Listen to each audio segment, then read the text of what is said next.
wearing all black. Aloha! Here with JC and Jeff. Ain't no time for school today. Hitting bombs. Hey, watch this punch cut lob wedge. Replace your Marshalls with cart girls. They're better looking. They're serving drinks. Got to hit bombs off the tee. Phil talking about a guy taking a shit in the cut. Mahalo! That's what we did fireside with Phil. Fire at the stick. Hit bomb and attack the pin. Ladies and gentlemen, welcome back. My name is JC. Joined today by my co-host Jeff. And this is another edition of the Aloha Press podcast and YouTube show. Today's we got a special edition for you. I'm pretty pumped up about it, Jeff. First and foremost, glad you're back. Glad you're okay. I see you get a haircut. Everything going all right? Hey, I'm glad to be back. Believe me, I had a full day of work today. Got off in time. You luckily let me get a little jog in, eat a nice carne asada burrito, hydrate with a few of these Brooksies.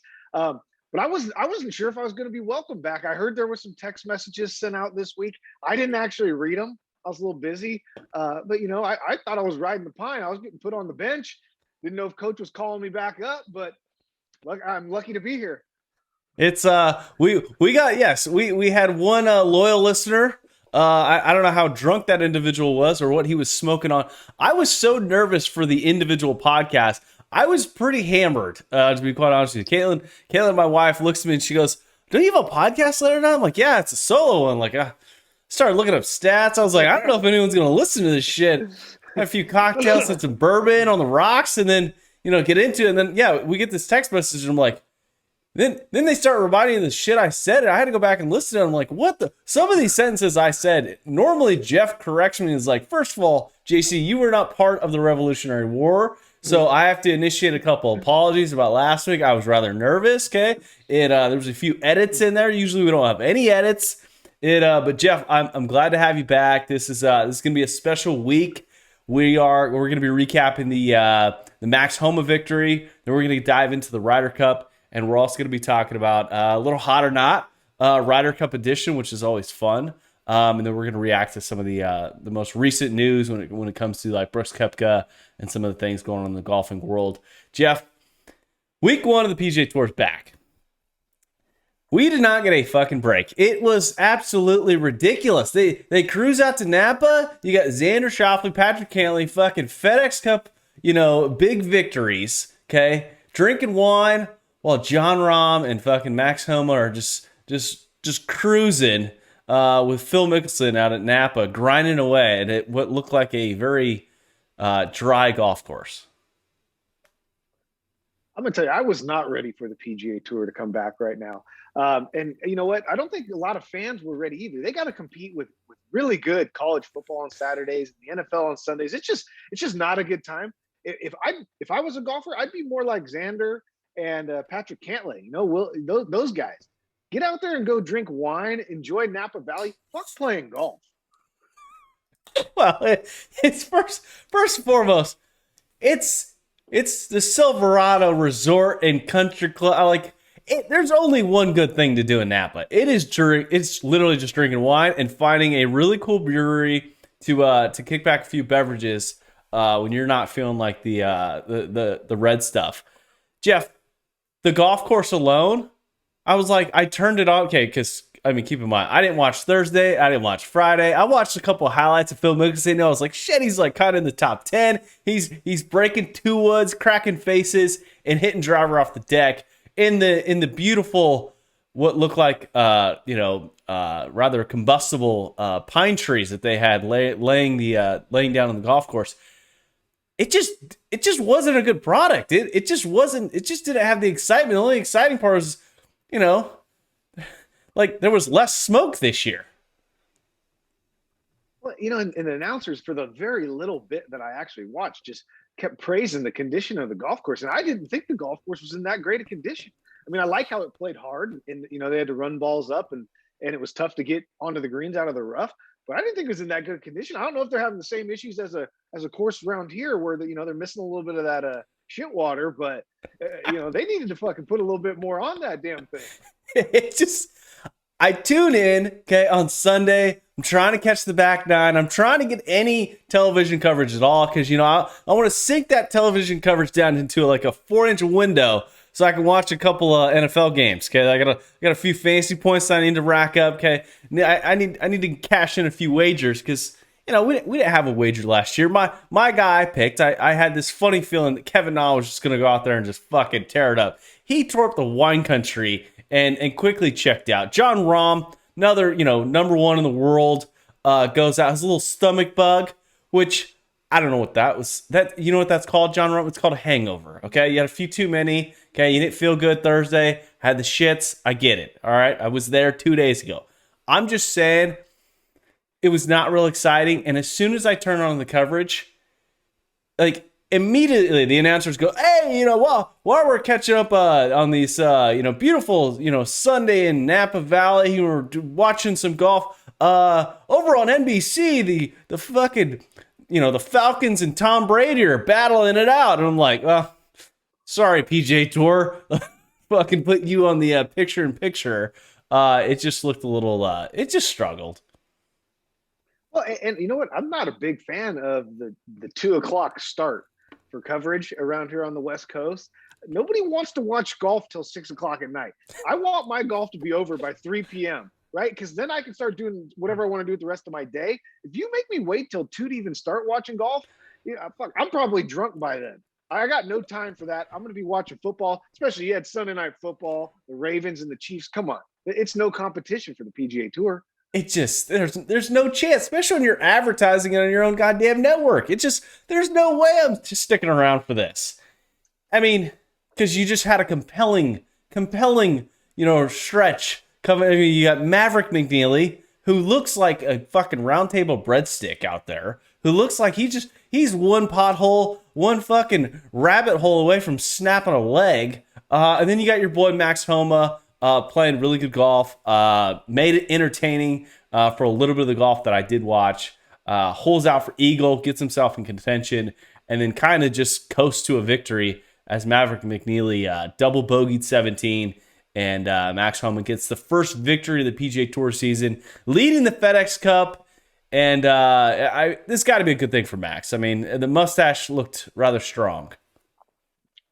It did. I like him. I like him a lot. He's grown on me. He's always been kind of that guy that's relevant on social media, even when he wasn't in the golfing world. He's got 3 wins now. He got it done out there. I'll tell you what turned me off, though. I probably would have watched more golf on Saturday and Sunday if I hadn't turned it on and see Phil playing really well on Saturday, doing the fucking Bryson arm lock putting bullshit. Once I saw that gimmick, I can't watch. Come on, Phil. What are you doing? It's the worst part about it is like they were reading off the stats. Oh, he's made 120 feet today in putts, but he's missed like 3 3-footers. And it was like, Phil, like if you're going to the arm lock, okay, you're having some issues. Okay, and clearly he made it very known to his fans out at Napa. This is probably the last time you're going to see him actually playing on the PGA Tour for at least the next 3 months, because he's going to take a little ganter to the senior tour, which again I'm not a big fan of. No, me either. Hey, here's the thing: that guy won a major championship last year. I don't care what you're doing. Putting is not his downfall, right? It's never been his downfall. It's called getting off the tee. That's where Phil loses golf tournaments. So I don't know why he's messing around. Who's the manufacturer who's shaving the face down where it's so hot on that 2-wood where he's cracking the face? I've never cracked a fucking golf club, and I've hit it off a couple, sketchy hard lies out in California where it hasn't rained in 3 years. I got to ask you, Jeff, how bad does your putting have to get for you to go to the arm lock? Is that ever an option? My only thought is that it was just an experimental week for him. The Fortnite, whatever. I thought it was Fortnite, some video game tournament when I first saw something go across the screen. I didn't even know what was going on. But that's my guess. This was experimental. He played all right this week. Maybe he'll keep doing it. I hope not. That's not Phil. He can do the fucking claw. He can do the forward press. He can do all these other things, but keep a traditional putter in your hands, Phil. It was really disappointing. Like the only way that NBC Golf Channel coverage was going to be saved was it was going to be a Max Homa Phil Mickelson fucking Sunday. And Phil, unfortunately, I think I saw a couple of putts he rolled in on 17 and 18 just to give the fans a little highlight of him. I think he shot like 4 over or something. It wasn't good. But wrapping up the Napa Classic, the Wine Classic Open. I mean, is there anything else you want to touch on? It was, in my opinion, rather boring. It was another. I mean, again, it's great for the guys who don't have a lot of opportunities to play golf on the PGA Tour, but it's the NFL season. Like the only thing that really matters is the Ryder Cup. Very true. The Ryder Cup, and yeah, it's NFL. It's college football. The Ducks are in the top, number 3 in the nation right now. The Niners are 2-0. The Raiders are 2-0. It's just it's football season right now, man. It is not golf season. The Ryder Cup has that aura around it to where it's going to bring viewership. It's going to get my attention on the weekend. But regular golf tournaments right now, especially at Castle Oaks Junior over there in Napa, no chance. It's a tough pull for the PGA Tour, to say the least. We cover it, we write about it, and I was not tuning in. It just wasn't. But the Ryder Cup is here. It's something we've waited a long time for. It's something that was postponed last year to this nonsense. The Face Mac Classic. It's one of those things that the Ryder Cup. You think about team event, Jeff. It's one of those things that we don't get a lot of. I mean, you get to see it on Sunday with football, the Ducks, all those things. I mean, who did the Ducks actually play last week? Which junior college did they beat up on? Okay, what are we really talking about?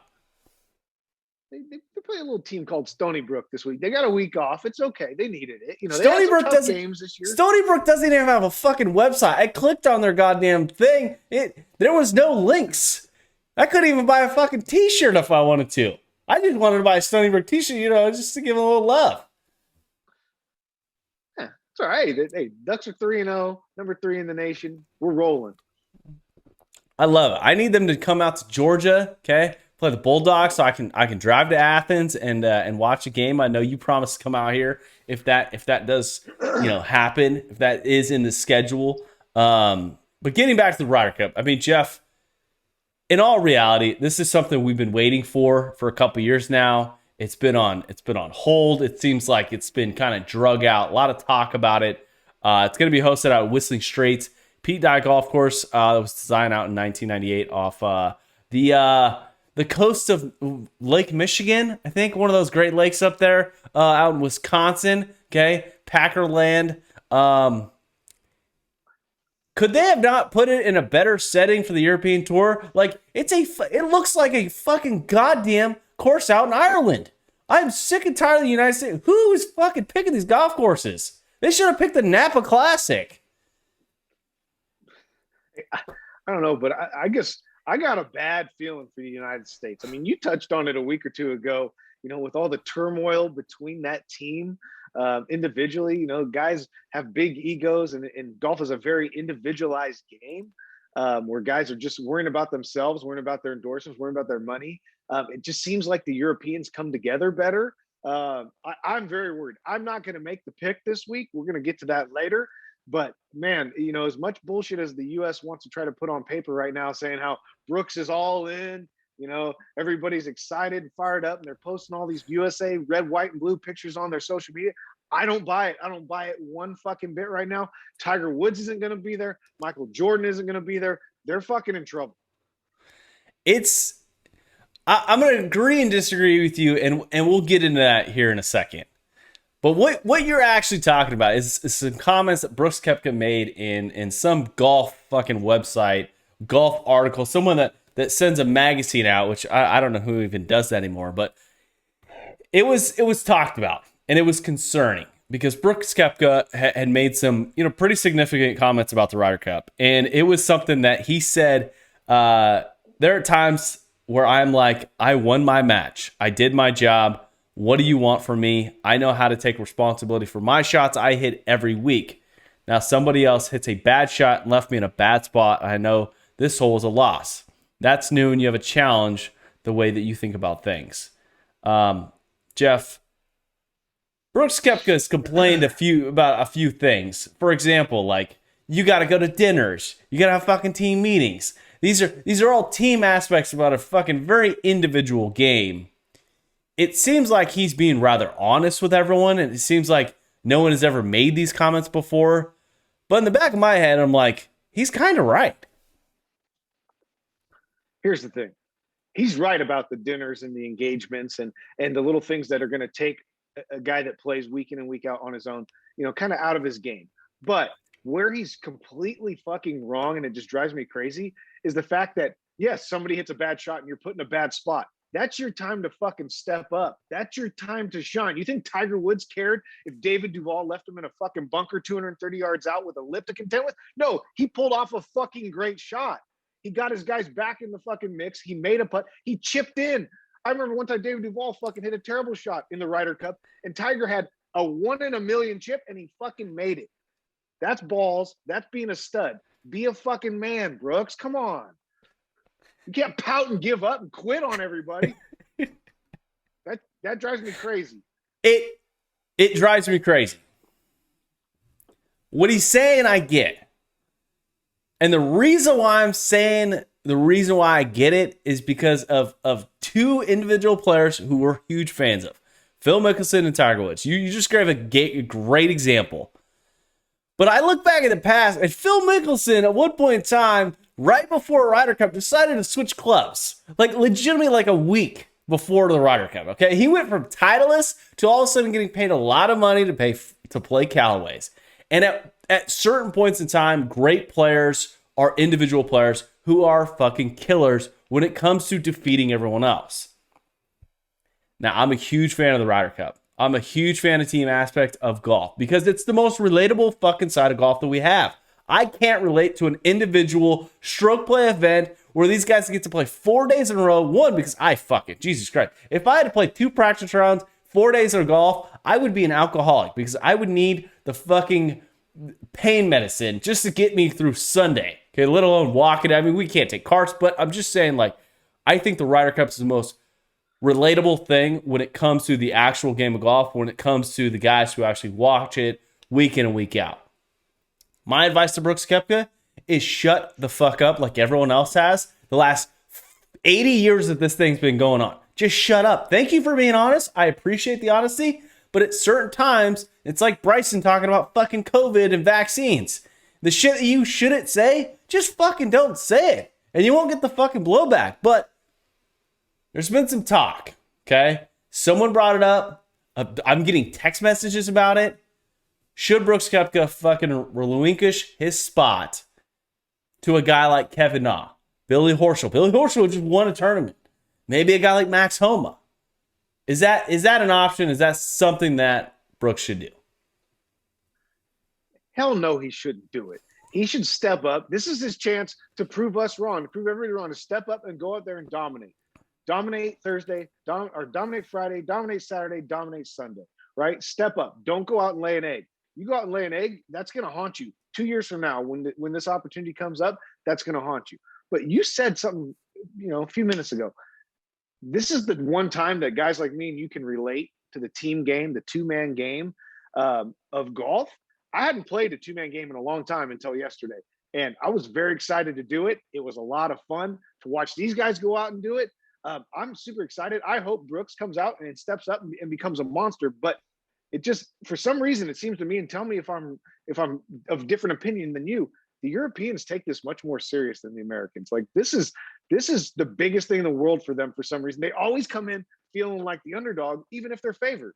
Well, it's something that the Golf Channel talked about it, and they had a Sergio comment. And Sergio Garcia, I mean, the guy who's been, I'll just give you just a couple ideas of what this guy's done in the Ryder Cup. Sergio Garcia, this is going to be his 10th appearance.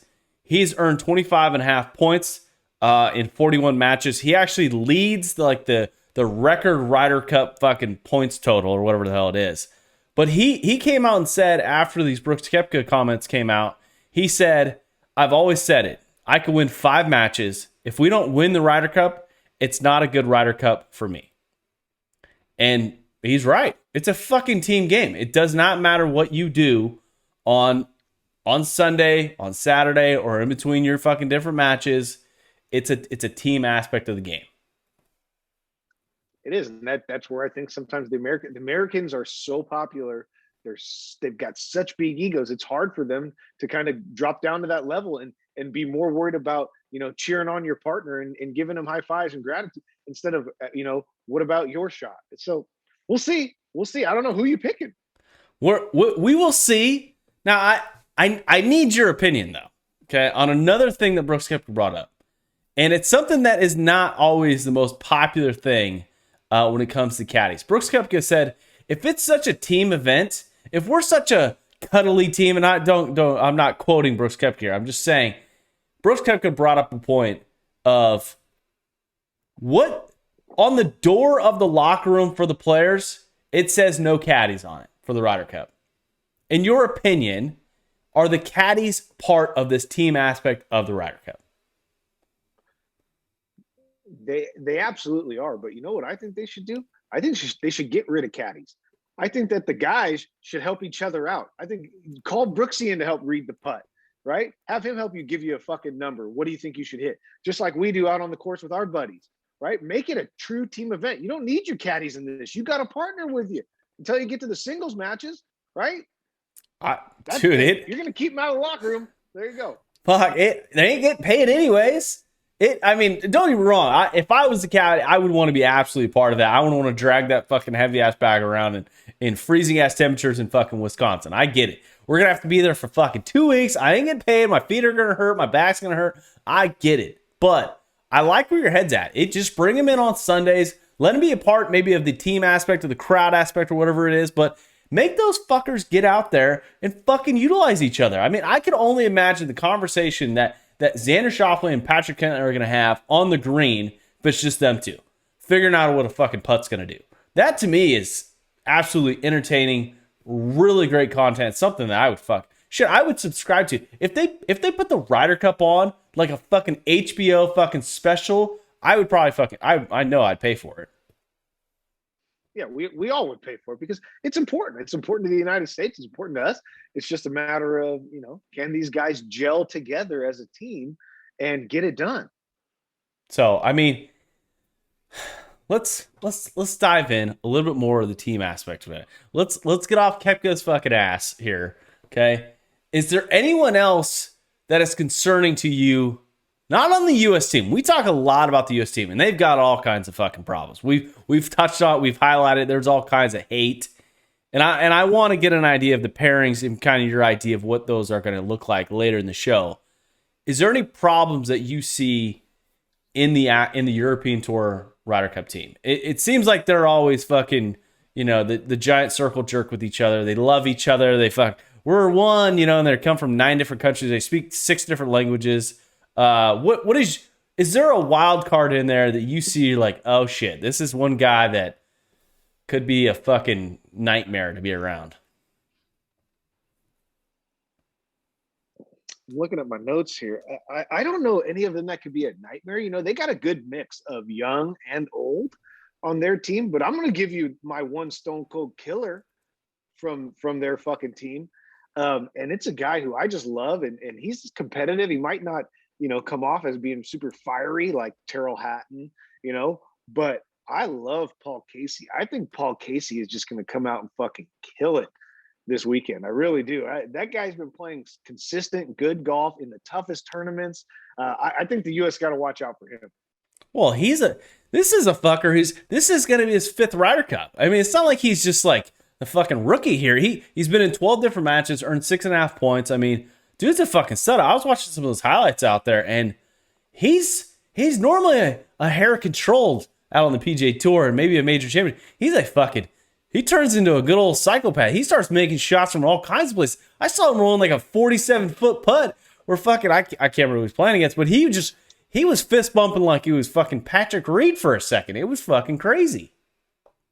Reminds me of a young Justin Cardinelli down in the Pebble Beach area. Fucking, you put him on those courts, he holes out from fucking everywhere. It's just the way it goes. It's just, you get the competitive spirit. I'm going to have to go with someone who, to be quite honest, like, there's one guy who would drive me absolutely fucking crazy, and it's one because he's got a ton of experience, and he's rather successful. It's Rory McIlroy. That guy would drive me fucking crazy. Him and his small head, his fucking opinionated rules about shit that doesn't matter, constantly commenting about PJ Torsha. Like, get him the fuck out of here. Good guy. You're involved in too much shit. Have a fucking cocktail and relax. Okay? Chill the fuck out. He's fiery. He's Irish. And there's nothing against Irish, fiery people. I'm just saying, like, yeah, just chill the fuck out. Get Lee Westwood to sit on his ass. You know what I mean? Like, just put him fucking, tote his ass down. This is the 1 week his small head doesn't matter, because I think he gets away with not having to wear a Nike cap. He just doesn't wear a fucking hat in the Ryder Cup. So it's because his head's too small. He's got a little pinhead. It's just I'll send him a little kid's hat. My 2-year-old's got the same size head of it. And it's just, I don't know. It's crazy. Jeff, there's a lot of youngsters out on the U.S. team. It's crazy how the average age of the U.S. team is 29, and the European tours is 34 and a half, or whatever the hell that means. You've got 6 rookies on the U.S. team, and you've got, I think let's see here. I think you've got 4 rookies on the European. 3 rookies on the European tour team. What is rookies? Does it actually matter? In your opinion, and or is there one rookie that you look that was selected or qualified that just doesn't seem like it's going to be a good fit? I don't think it matters too much. I mean, as long as you kind of shake off the nerves day one, and you've got good leadership in the older guys and the team and the captains, I think it'd be just fine. A guy that I think, honestly, a rookie that I don't know how he's going to do. Just for some reason, he's been a little shaky lately. He's a great fucking player. But, he broke some clubs recently. That's kind of unlike him. And that's Victor Hovland. I don't know how he's going to react to this. He's just kind of the wild card on that European team for me. He's one of those guys that, like, he can go fucking either way. Like, he's crazy good when he's really good. When he's bad, good God, he absolutely can fucking... He's great at snapping clubs. On the U.S. side, when I look at the rookie, like, it's these guys usually, fucking like Xander Schauffele. He's not. I mean, he's played on some President's Cup teams. It's not out of the world. These guys have been involved in some of these match play style stuff. I think guys are gonna. I think there's gonna be some rookies who are gonna get fucking pretty crazy nervous. I mean, I remember back in France. Tony Finau, I swear to God, hit the biggest pull hook with like a 7-iron off the first tee. And it was bad. It was just fucking horrific. And you just could tell this guy was super nervous. His swing got even longer than normal. So I think there's going to be some nerves on the first tee. Is there a guy that you see that's absolutely just going to fucking smoke it this year? Is there a player that you think that maybe on the U.S. and the European Tour side, is there one guy that you would rely heavily on at least getting you 3.5 points in this Ryder Cup? Well, Paul Casey's my guy from the European side. I already mentioned that, but the guy from the U.S. that just stuck out, I'm looking at it all day today, trying to, do my math and, check out their wives. And, he just kept popping into my head. It's Patrick Cantlay. Dude, he is boring as he is. As boring as he is and as consistent as he is, he got himself in some tough spots coming down the stretch. Playoffs, important 16, 17, 18 hole in these tournaments. And he fucking went toe-to-toe with the best players. Rahm, DeChambeau, and he fucking beat him. And he beat him from some tough spots, some tough up and downs. I think he's got it this week. That's my guy from the U.S. that I think is going to come out and fucking dominate. I think he's going to shit down his leg. I think he's going to lose his mind. I think he's going to have a panic attack on the fucking second hole. There is no way he's going to go out and get 3.5 points. I swear to God, this guy is going to, he's going to Hershey squirt in those white pants. Those Ralph Lauren pants are going to have a new sponsor. Okay. It's fucking Mr. fucking Turd or whatever the hell it's called. He's Hugo Boss. Whatever. It's going to be bad. It's not. He is going to be so bad.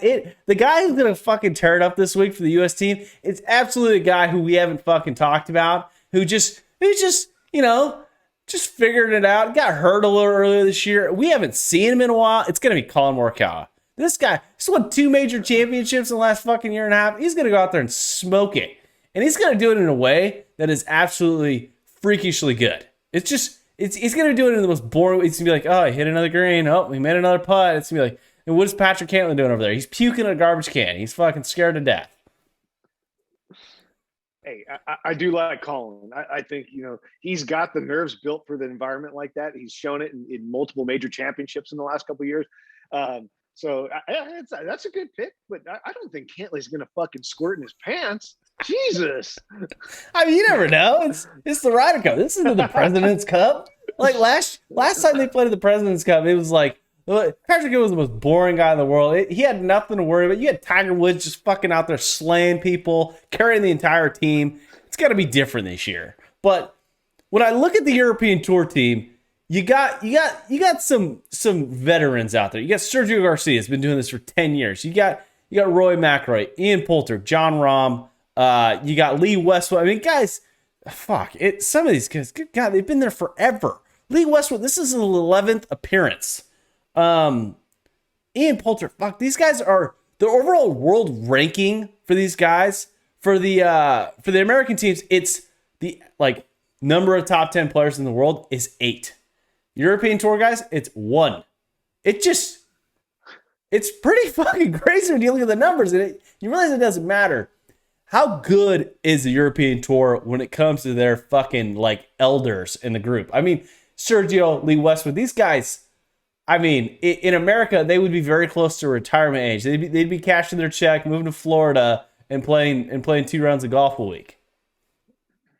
Hey, they're both playing pretty well though too. I mean, here's the thing: if it comes down to it, give me your pick. It comes down to it. They're tied going into Sunday, and both captains got to play each other.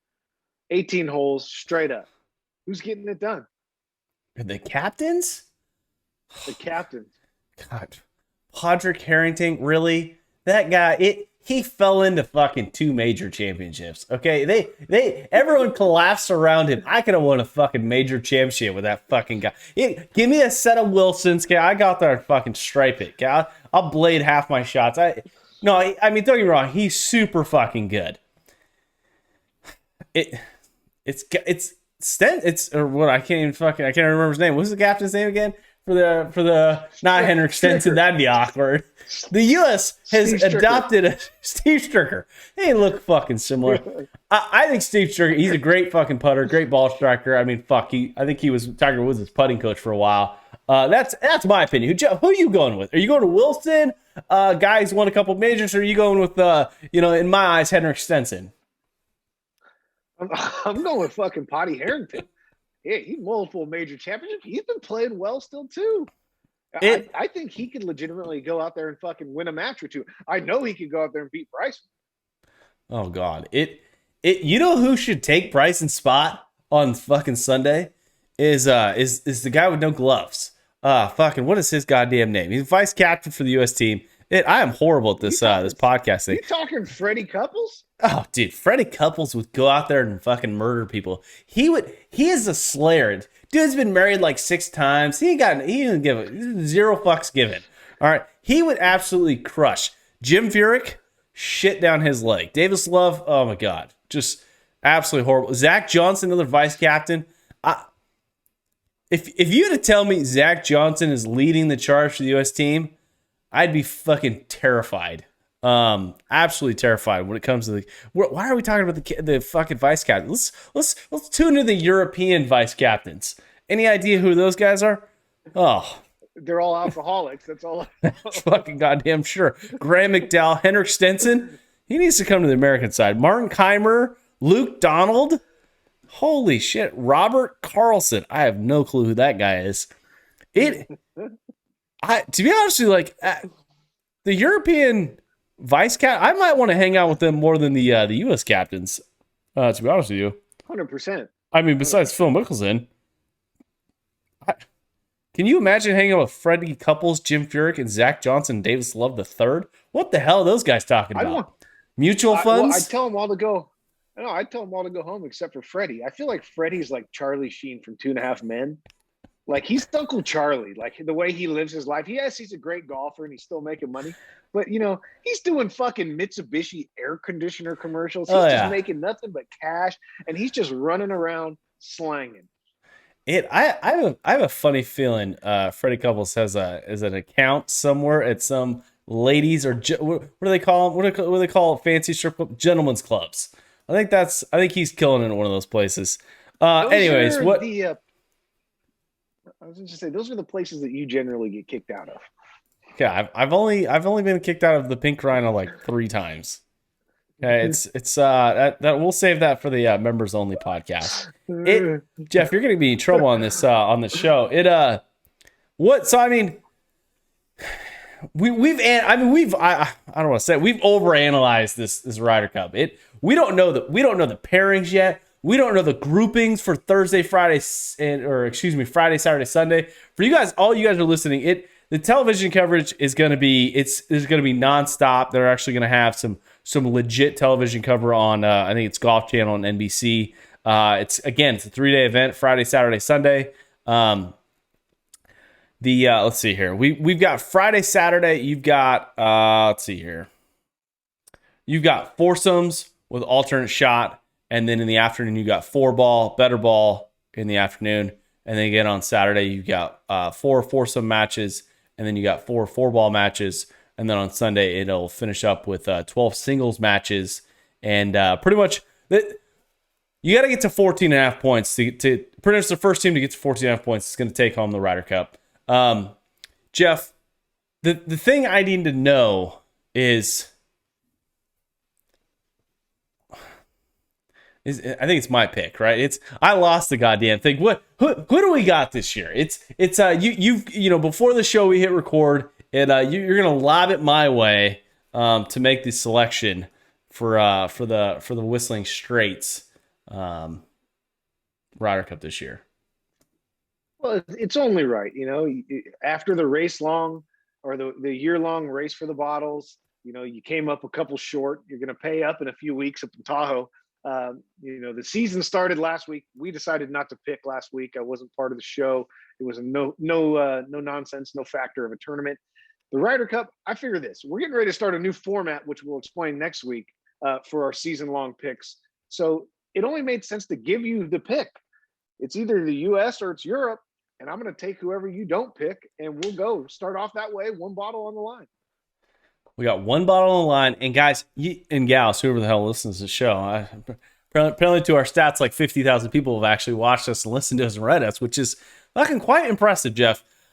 I don't know if they tune in for our Vegas advice. I think they're going to tune in for the hot or not section that we're going to break down the Ryder Cup in a different way. We might get canceled. We haven't been canceled yet, but when I look at it, I've analyzed everything, and it's a 50-50 shot until you go to the Vegas odds. Vegas is predicting fucking the European tours. Good God, they are plus 195, which scares the shit out of me, to be quite honest with you. But as an American on home soil, the thing that I've got to take in consideration is COVID. Okay, it's the magical C word.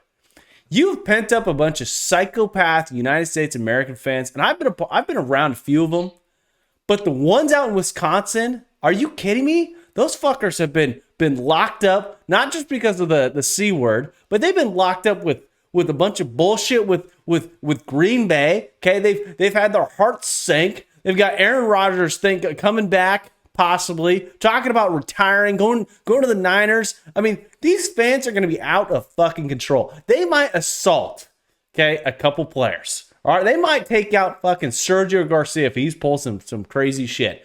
I am absolutely, without a doubt, going with the United States team here. It is home turf. You might have European Tour fans swimming in Lake Michigan at the end of the day on Sunday. That's how psycho these people are going to be. It's going to be uncontrollable. Like, you're not going to have to worry about Brooksy. You're going to have to worry about fucking maybe a few. I don't want to bring up the history, but I'm saying like the Boston Tea Party you might be tossing people into the fucking Michigan fucking water, kicking those fuckers out. Swim back, go to Canada, get on a plane, head home. Okay, this is America. I'm taking the United States team. I heard you like to give history lessons on this show sometimes when I'm not around. Um, but hey, good pick. Here's the thing. Even though if the European team wins, I win a bottle to start off the new year. I don't want them to win. I'm still going to root for the United States. I'm going to be on the red, white, and blue the whole way. Will I text you and talk a little shit? Probably. But Yeah. there is no way you were going to take the European team when I gave you this chance right now. There was no way. No. Trust me, I would have given you a couple softies, little softball excuses if I had to take the European tour. But looking at the team, I mean, if the United States team can just get their head out of their ass, okay, and just everyone, listen, you in the team, just shut the fuck up, okay? Steve Stricker, Henrik Stenson, whoever's the vice captain, just shut the fuck up. Just pair these guys up and let them play. That's the only way you let these guys go out and fucking win. And hell, if they don't do well on Thursday or on Friday, I'm taking your advice, Jeff. If I'm the captain, if I'm Steve Stricker, I'm telling, listen, fuckers, okay? Carry your fucking bags this morning round, okay? You're gonna have to hoof those fucking things around as punishment. Now, Jeff, I need your take on a couple pairings leading into Friday. We might have a little live show, after the reaction. Maybe get some ideas, predictions. But Johnny Miller came out and said the two guys he would put together if he was captain, he would put together Brooks and Bryson just to end it all. Do you like that pairing come Friday morning? Yeah, that's ideal, because then you take any of the drama that's internal and it's gone, and any of the chant or the banter that would come from the spectators, and it's gone. From the announcers, it's gone. Let them go out there, especially if they get a W. They go out and win together. Doesn't mean they got to like each other. Doesn't mean they got to really high five or get pumped up for each other. But throw them to the wolves. You're going to set the tone right there for the entire week, good or bad. But at least you don't fucking let everybody walk on pins and needles the entire time. So, on top of that, if your European tour guys, okay, your Patrick Harrington, okay, fucking Henrik Stenson just announced that, you got Brooksy and Brooksy, going to the number 1 seed. Who are you putting up against those two fuckers? Who are you putting up against the hefty boys? Okay, you got Bryson fucking practicing long drive competitions this last week, hurting his hands to a point where it's like blistering. Who do you got? Oh, if I'm putting a team against that, I'm putting your boy Terrell Hatton and Henrik Stenson. One guy who's out of control psychopath, and then one guy who gets under everybody's skin. Henrik Stenson's not on the team. Damn it, Ian Poulter. You fucking got him in my head, Ian Poulter. Yeah, okay. Fuck. All right, you got Terrell Hatton and Ian Poulter. Okay. Why does Henrik Stenson come up in our fucking talks every week, even though he's not part of about 90% of the shit we're talking about? I don't know. That's the way it goes. It's that fucking 3-wood over there in the British Open. I can't get out of my head. Guys, drives me crazy. It's so you got Terrell Hatton and Ian Poulter battling Brooks Koepka and Brooksy. I'm with you. I'm with you. I'd make a quick change though. Whoever I put on the bench, okay, who is not going to be playing match number 1, okay, whoever's playing in the late afternoon that's taking the morning off, your job is to follow those dipshits around in a cart and just start bugging them. Okay, I need all 3 of you fuckers just chirping. Okay, I need you guys can lose the fucking match. I don't care. You can lose in the first 6 holes. I don't give a shit. Just go out there and just talk shit. Just get into those fuckers' heads. Start making fun of Bryce. Start calling over rules officials about bullshit. I would go absolutely nuts. Wait, so do the PGA Tour rules about calling people by other names or the Brooksy Bryson rules, do those count in the Ryder Cup, or is this governed by a different body? This is trust me, the president or the CEO of PGA America, I watched his interview on Golf Channel. They were grinding him after Steve Stricker gave the captain's picks, and they were talking about, what's the rules and regulations about, some of the unsportsmanlike fans, and consuming if you caught, and he tiptoed around this fucking answer like he was Nancy Pelosi and fucking and getting her hair done in San Francisco. It was just awkward. Okay, this dude goes, listen, all right, we're gonna enforce some rules. We want people to be considerate, but it is the Ryder Cup, and it's in fucking America. Like we just got the shit kicked out of us in France. Like, and those fuckers, you don't want to lose to France. Those dweebs over there ain't got no backbone. It was rather they were very hesitant. So I think there was no possible way that the chirping is gonna get you kicked out this week. I hope it's raucous. I hope it's wild and out of control, and a fun atmosphere. We've been missing that. To see it in college football and the NFL these last couple of weeks, full packed houses with people screaming and yelling, no masks in sight. Fist fights in the crowd. I love it. Sports are getting back to where they need to be, and the Ryder Cup's one of those moments where it can put the pressure on the opposing team real quick.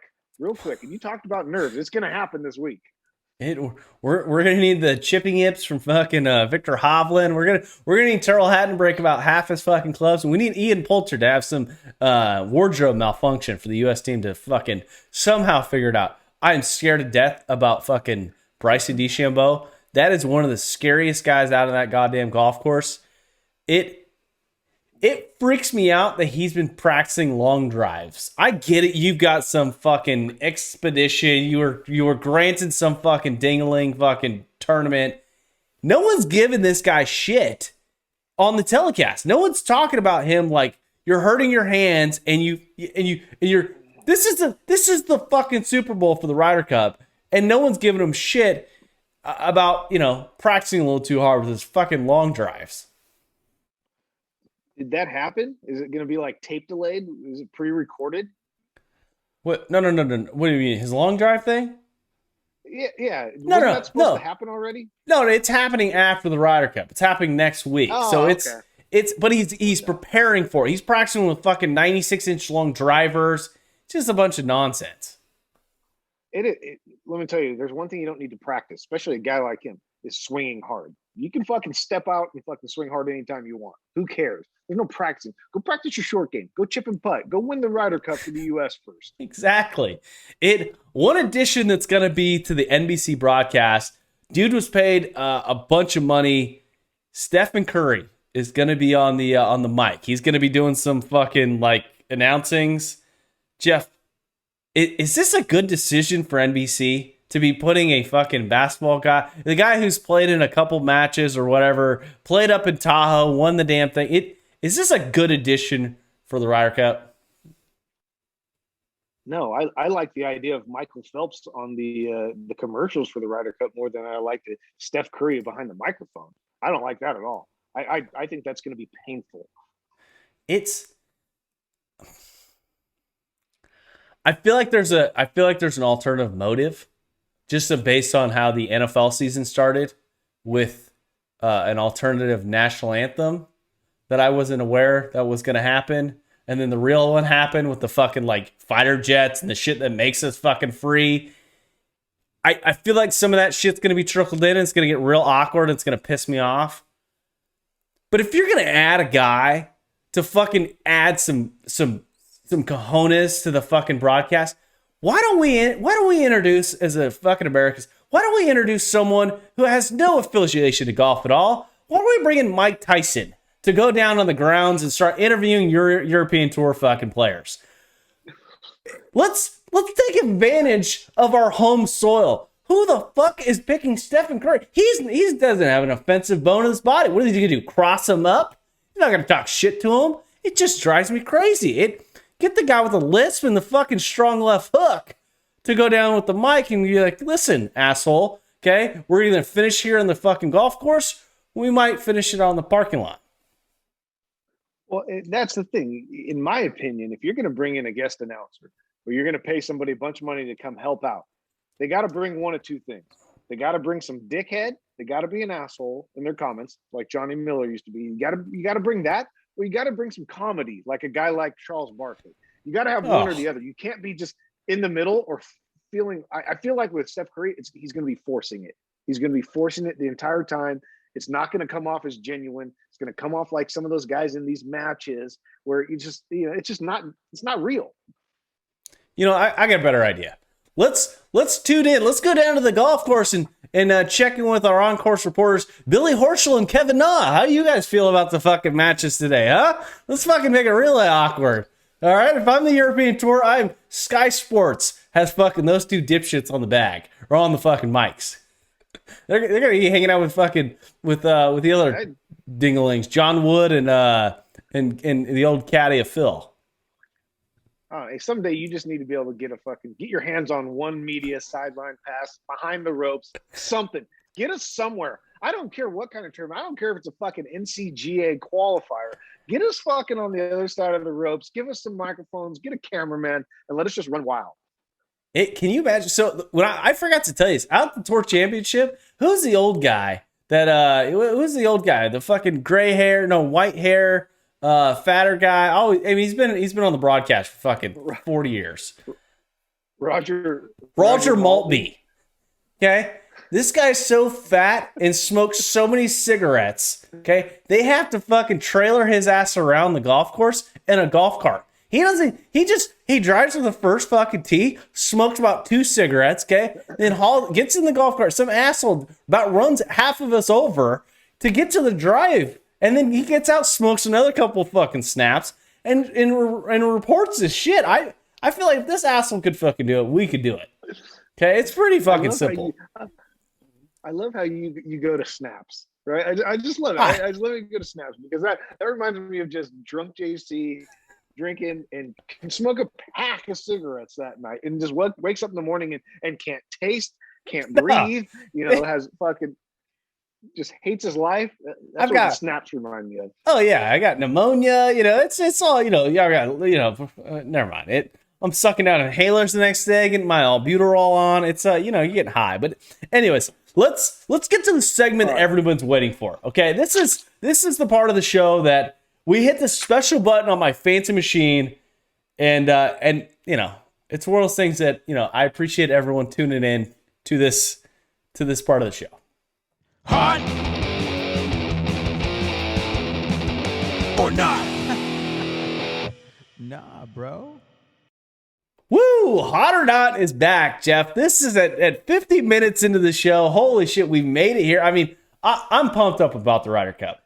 But the thing about the Ryder Cup that you gotta fucking recognize, and you get to see a little piece, you get a little taste, you get a little leg action. And I'm not talking about from the players, okay? You get the players' wives, girlfriends, mistresses, hookers, whoever they hire, okay? They get to dress them up, throw a little, dusting on them, get their hair did, and they get to be a part of the experience. Jeff, you and I decided a couple weeks ago that we are going to put together the top 6, both the European Tour. We're going to rank them, the top 6 players who qualified or whoever selected, both on the sides of the Ryder Cup, of the European Tour, and the USA team. And initially I go, Jeff, this is probably a bad idea. We haven't done Hot or Not in a while. I don't know if we need to do Hot or Not on 12 chicks. And both of us, fuck, that's 24. This might get us in trouble here.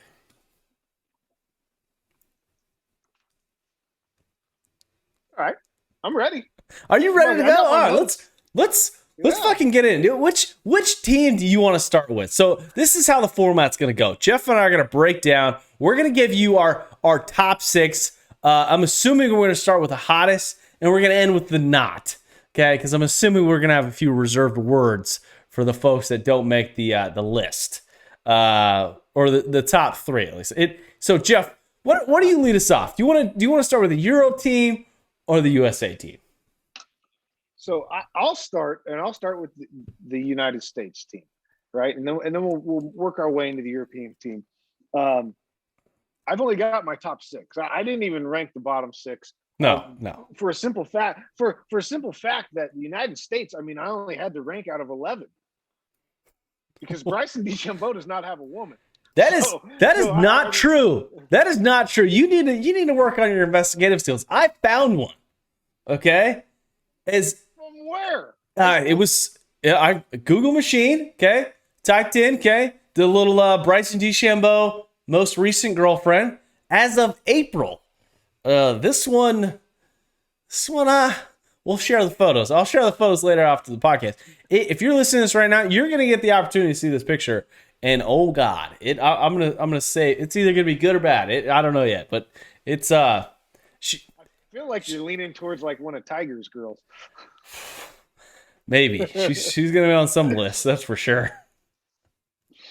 All right, I'm going to give you my top 6 for the United States, 6 down to 1. Number 6, and I didn't really like this pick. I did this more out of, I guess, just laziness because I didn't really want to pay much attention to the other 5 or Bryson, so the other 6. I gave Jenna Sims, Brooksy's lady. I gave her a 6 spot. Not the best, not the worst. Space Woman, number 5, Annie, not bad. Number 4, Catherine Zhu, Colin Murikwawa's woman. Surprised me, right? I was not ready for that one. Number 3. So this was wasn't the biggest shock because there was a shock from the European team. But number 3, Cantlay's woman, Nikki Guidish. Dude, where has she been? How is she not at these tournaments with him? Or did I just miss her? Do you want me to ruin the secret? It's because she's a fucking bodybuilder, bro. She's selling pharmaceutical drugs. Trust me, I found pictures of her. It's gross, dude. It's weird. It's not good. There's so much tanning oil on this chick. She could paint the Southern California. It's prevent sun cancer, skin cancer. It's just crazy. I saw her drinking wine this weekend, and it looked fine. All right, here's the one kind of mixed up I got though, because in the past we've done some of these hot or nots, right? Yeah. Some of these people have made the cut, and there was one who I gave the top spot in a little 3-way, runoff that we had back in the day. But I'm flip flopping. All right, number 2 is going to be Tori Slater, Burger's woman, right? Double. I gave her the number 1 spot back in the day. I just couldn't bring myself to do it after seeing DJ's woman, after seeing Paulina in her tight pants and her little Adidas shoes and running around the golf tournaments. She's my number 1 on the U.S. side. Obviously we disagree on a lot. We might not have any that are the same. It's kind of shocking, Jeff. I'm a little. I mean, the format's kind of messed up, but it is what it is. We definitely. I picked the top 6 based on the rankings, but that's okay. It's we got after it. It's because I thought never mind. We have a few different ones, and we're gonna get into those. It's Jeff. The one that kind of shocks me is Patrick Cantlay. Good God, I was very shocked that you chose her over a few, at least. I mean, these Brooks's girl. I mean, a lot more. Dude, I feel like you did a lot more digging than me. You hit up social media, the internet, Pornhub. You were looking at everything. All I did was fucking type in Patrick Cantlay's wife or Patrick Cantlay's girlfriend. Saw a picture and was like, okay. It's more work than I did. I did a little bit more work than you, and don't get me wrong. There's a couple of them that are very, very similar. Let's start out with my number 6 for the USA team. Brooks Koepka, Jenna. She's okay. She just hasn't done anything. Her Instagram, she's still pushing a bunch of products. She hasn't still added a little weight to those hips. I'm just not into it. Okay, you're a solid. You drive a G-Wagon. You're obnoxious. You're kind of annoying, and you look like you lay in bed and just whine about the shit you're watching on TV. And I'm just not fucking into it. So I'm marking it. Okay, you made the top 6, but I'll put you in the number 6 spot. Okay, you don't deserve. You're at 50%. Okay, in grade school you'd have fucking failed. All right. Now I'm moving on to number 5. Justin Thomas's girl. She makes number 5 because she looks like she could teach me fucking English. All right. She's been featured on the Hot or Not segment before. Jillian Wyzanowski. Okay, I'm sure I fucked that up. She's hot, but good God, in a weird way. Okay, you were the waitress at Denny's. Okay, hot. I'm not saying that's not hot. I'm just saying the effort's not there 100% of the time. And I looked at lots of photographs, and I picked one, and I was like, this is pretty good. Now, the one that scared me but also shocked me and it was someone that we disagreed and agreed with all at the same time. Patrick Hanley's wife. There's a couple photos that scare the fuck out of me. It's because she's covered in suntan oil. If she slipped, she would have slid right off the stage. She'd have been still sliding. That's how like greasy she is, and she's like muscular. But then I tune in and she stripped off the grease with she washed out with the ducks that had spilled in the oil spills, and hits the Dove degreaser. And she looks wonderful. She looks fucking amazing. But that's why she gets to sit at the number 4 spot. Now, the one that is just consistent, she just always shows up no matter what. I mean, she's either doing cocaine or having a couple kids, beating up DJ in the master suite. It's Paulina Gretzky. She makes the top 3. She's always going to be in the top 3. She's going to be 105 years old, and I'll be like, she's still in my top 3. Because good God, she's done great things with all of it. It's the party days. She's just aged well, and I respect that. I'm getting older, getting gray hair. Okay, I get it. All right, I pee more. It's weird. Getting gray hair? Oh, dude, I'm getting more gray hair, dude. I've got gray hair on my chest now, bro. I'm not even 34 yet. I'm struggling out here. I'm like, what? Where's the man dye in the chest area? What am I? I need Patrick Hanley's chick to oil me down. Anyway, so moving on. So that's my I got 2 left. Okay. And it's between Bryson's chick, okay, and Colin Morikawa's chick. Cause things have happened. Things have fluctuated in the world. Like, you win a couple major championships and all of a sudden, like, other doctors become available. Like, you can get your teeth fixed. You can go from a B to a D. You can add things. You just can add things that are quite well. And I'm gonna go with it. I'm not a huge fan, okay? But Colin Morikawa's chick, she's number 2. It is good. Catherine Zuhu.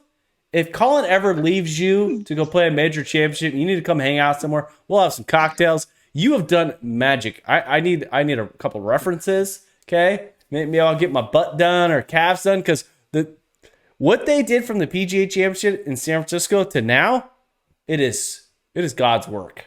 To be quite honest, I don't know how you get the B to the D naturally, but it worked. Now, the number 1 spot, I flip flop these as I'm looking at the photographs, and Bryson DeChambeau's chick, Sophia Falan Bertolome. As of April, they were dating. This chick, I mean, I've never seen a 10. Okay, they usually fall from heaven. They're called angels. This one is either a Photoshop angel or is just one of those spectacular, like, she looks like a younger Paulina Gretzky. That's probably my best way to describe it. Younger, hair skinnier, and the boobs are way bigger. It is just, so that's my number 1 spot. Now is this like a Manti Te'o thing back in the day? The old Notre Dame boy, had his make believe girlfriend, got catfished or whatever you want to call it. Or are there actual pictures of these two together? So it's kind of creepy. Okay, don't get me wrong. There's not a lot of pictures out there. She's been seen on a private jet, and then like walking with him at this most recent U.S. Open. But it was just the backside. And Bryson's made a few dollars in his life, okay? I have a feeling he's crazy enough to just hire this chick because she might be, a high-paid escort. Or she might be Tiger's girlfriend. She might be Phil's girlfriend. I don't know how many arms this girl's been on, but I know she's getting paid well. I didn't even think he had a girlfriend, and now you're putting him number 1. It shows how we messed this one up. It's the way it goes. I should have sent you the list, but that's the way it goes. It is what it is. All right, well, give me your European girls. Oh, let's hear it. The Europeans. Jeff, this is quite honestly, like if the Americans, if we were picking the Ryder Cup, okay, based on hotness, there's a lot of these guys who would not be playing in the Ryder Cup, to be quite honest with you. It is scary. It is absolutely scary. Putting together a top 6 list of these chicks, it was rather easy. It was the easiest thing I've ever done. It's like picking a bunch of left-handed basketball players who have never played basketball in their life. It is that simple. You got the one kid that can fucking cross them up and steal the rest of them. It's just so easy. All right? It is just layups. All right? Trust me. There's going to be some magic done on the telecast, okay? To capture what these ladies, I don't know. So I'm going to start it out with number 6, okay? It's bad, it's horrible, and I'm going to relate it to some of the California politics that's going on. This particular person is married to what looks like Nancy Pelosi's daughter, okay? It is weird, it is awkward, and to be honest with you, if I had to date either one of these people, it would be the man. It would be the man, and I'm a straight man that loved my wife.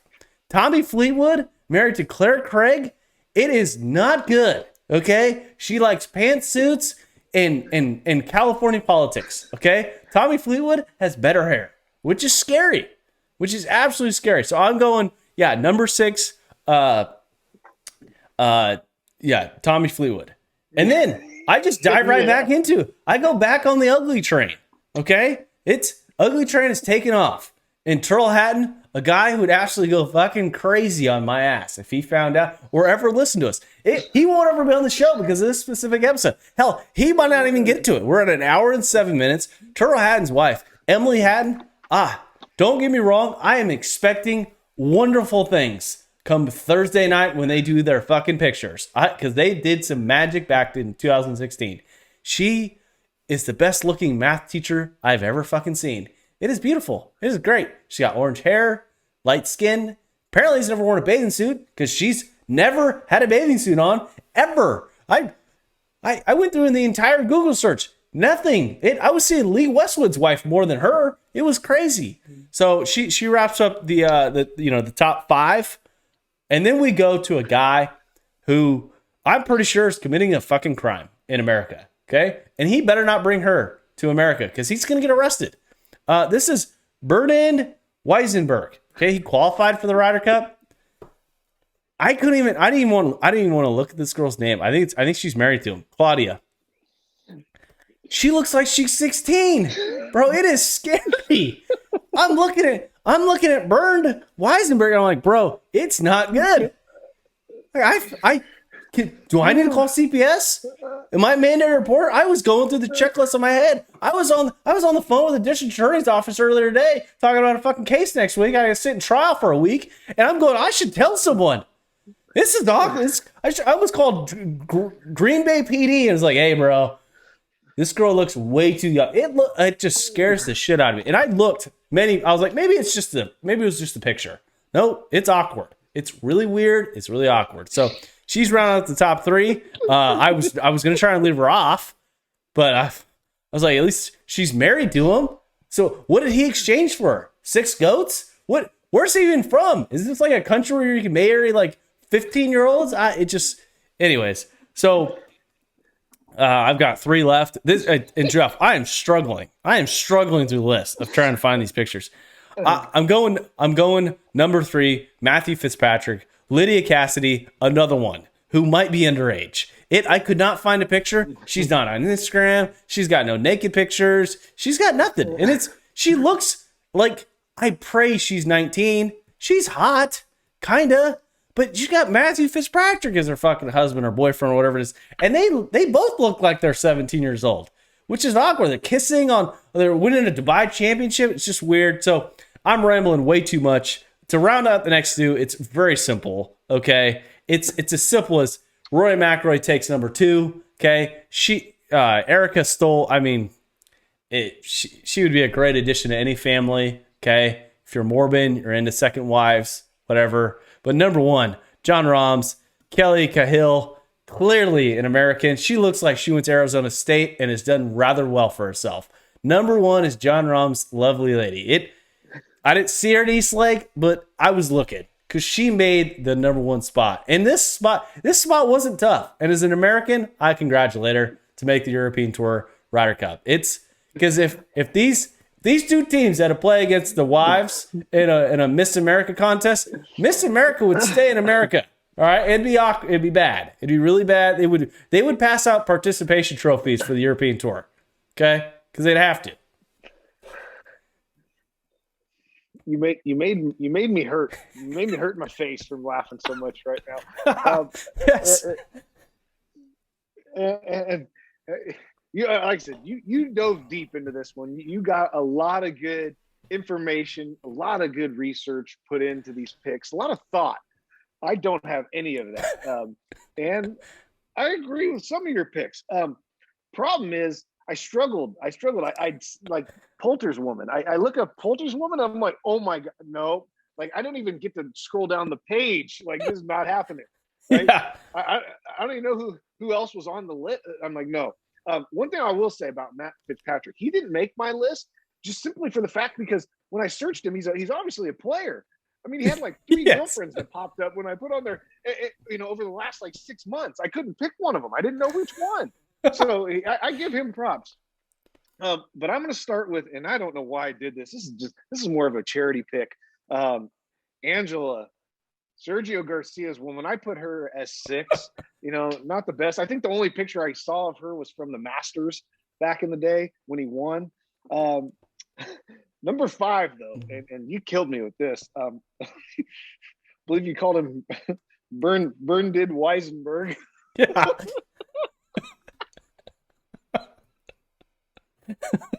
I don't know. Wait, what is that? What is that? Dutch?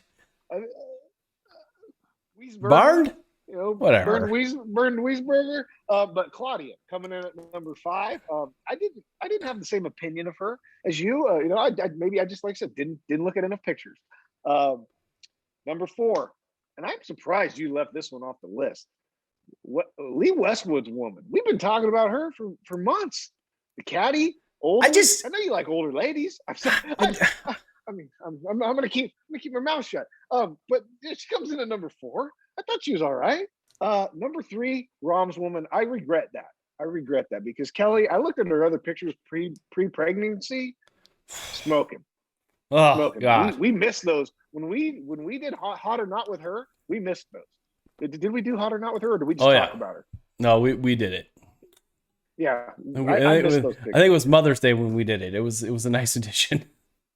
It's beautiful. Still, nothing ever beats Barbara Nicholas. Come on, let's be real. That's true. Number 2, woman Erica. But number 1, this one, dude, this threw me for the loop. Out of all 12 women that I ranked, this one threw me for the biggest loop. I was not expecting it. I picked this guy to be a killer on the golf course, and then he comes in with a lady, and her name's Pollyanna. Pollyanna. I mean, that's not a name you're used to seeing, but Paul Casey's woman. Shocker. Number 1. Put up those pictures. I hope you put them all up. I'm gonna put them up. It's well worth the look. It's well worth it. I just want people to recognize, like, what I was thinking. I was looking at it. I was like, "Fuck, this is hard." Like this. Jeff texted me. He's like, "Hey, let's do the podcast 15 minutes earlier." I'm like, "Bro, I'm still ranking people. I'm still moving chips on the board. Like I don't know. I'm on the phone with CPS. It's just I don't know. It was math teachers and fucking it was just hard. Hey, well, I'm glad we didn't have to do all 12 on each side because that would have been really tough. That'd have been a struggle. But so everyone, that's your hot or not Ryder Cup edition. I look forward to the. There's gonna be a lot of pictures taken. It's gonna be fun, entertaining. We might maybe we'll take the pictures from this Ryder Cup and maybe give our take next week and who actually made. Let's maybe not do 6. Let's maybe do like the top 3, or maybe let's do like the top 5 European, USA. If you enjoy this stuff, if you have any questions, comments, if you have a suggestion on how we should rank these chicks, the thing that I am disappointed about, there's not a There's not one like Tommy Fleetwood's wife. Oh my God, horrible. It's just God scary. I had to bring it up. I'm not gonna leave her off. I'm not gonna take Lee Westwood's chick.